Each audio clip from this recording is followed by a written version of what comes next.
Basic tips for new dog parents. That's next on All for Animals.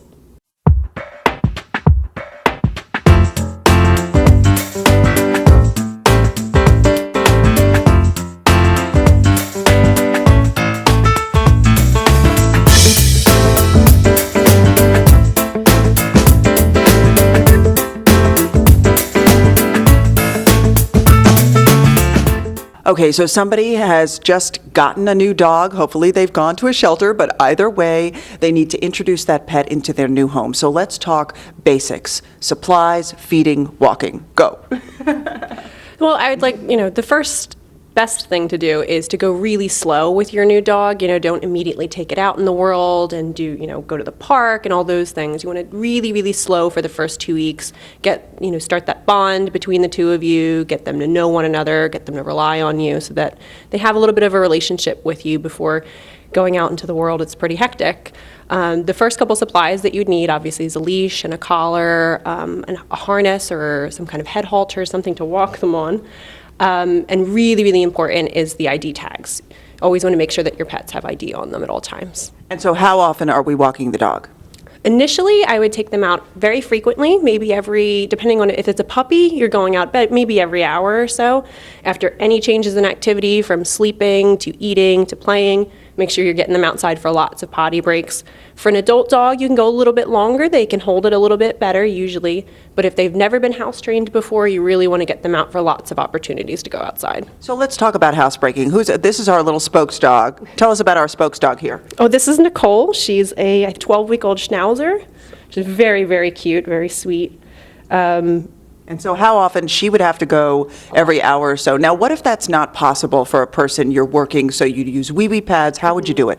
Well, you'd want to start off in a way that the dog doesn't have access to everything in the house, so you might want to have a crate, a crate that's big enough for her to stand up, turn around, lie down without, hitting any sides of the crate or anything like that. So you want to have enough room for her to go to the bathroom in one side of the crate maybe with a wee-wee pad so that, if you're working 8 hours a day, you're not going to be able to get them out very often. Ideally, you'd have a friend or a neighbor or a dog walker come in and let her out halfway through that day. Or you go on vacation for the first week. That too, that works too. Which might be a good idea just for the comfort of the animal to have you there. Yeah, definitely. You really want to start building that relationship as soon as they come home.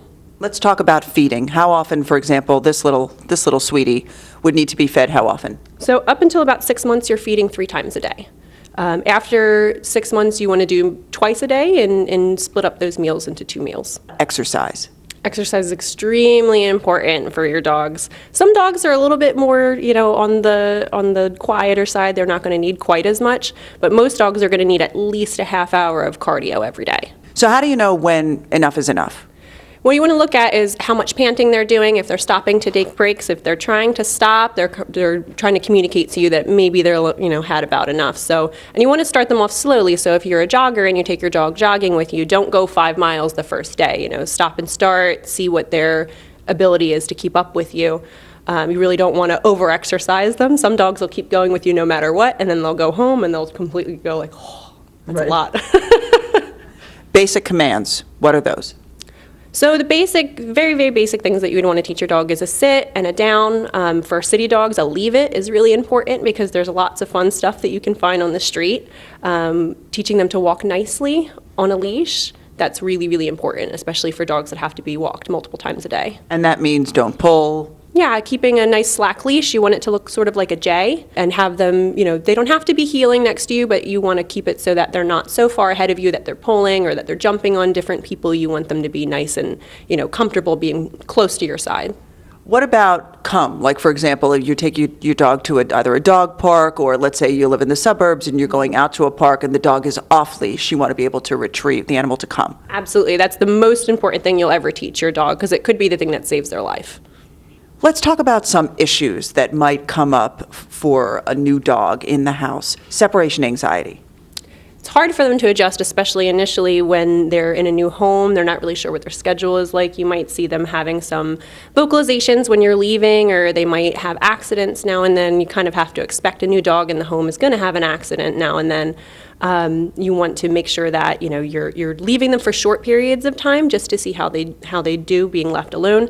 Not everybody, you know, has the luxury of getting to work from home every day. So even if you are taking some time off initially to introduce your dog to the new home, you want to make sure that you're taking breaks for like 20 minutes at a time to leave, and just to make sure that they're not really, really uncomfortable being left alone. Try to leave them with something good. I like to call it a consolation prize for you leaving, like a nice bone or a stuffed Kong, something that's really enjoyable for them. You want to give them something good so that they're not quite so upset about you leaving. Excessive barking. So if you have a dog who barks excessively, and part of the function of that is that they want your attention, you want to teach them to do an alternate behavior, like go getting a toy or to close their mouth on cue. For my dog, I use the cue zip it. So if he's barking a lot, I say zip it, and he closes his mouth on cue, and he'll go and he'll bring me a toy instead. And so you've taught him zip it the same way you might teach him sit. Yep. So there was a reward every time he did what you wanted him to do when you said zip it. Is that correct? And initially, it's just 1 second of quiet, and then you gradually build on the duration of the time that you want them to be quiet. Okay. So chewing or mouthiness, you know, I have one of my cats, his nickname is "What's in your mouth? Give me that." You know, so obviously for a puppy, it's probably they explore the world through their mouths, right? So what do we do about that? So you want to have lots of opportunities for them to use their mouth in an appropriate way. So lots of appropriate toys, things that are safe for them to have, so things that you wouldn't even mind them having left alone with.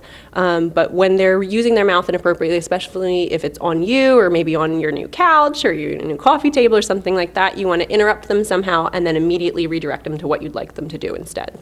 Okay, and what if they're going after your hand or, you know, they're nipping? So for puppies, like actually what Nicole's doing right now on my finger a little bit, what you would do is you'd kind of mimic a little yelp, ouch! And that usually gets their attention, and then you would redirect them to a toy instead. For more information on caring for your dog, visit ASPCA.org. And remember, if you're thinking about getting a pet, please make yours the next great rescue story and come to the ASPCA or visit a shelter near you. I'm Susan Richard. Thank you so much for watching, and we'll see you next time on All for Animals. Right? Right? What do you say? Are you a cat? You're doing the cat thing right now. I can't handle the cuteness. I can't handle the cuteness.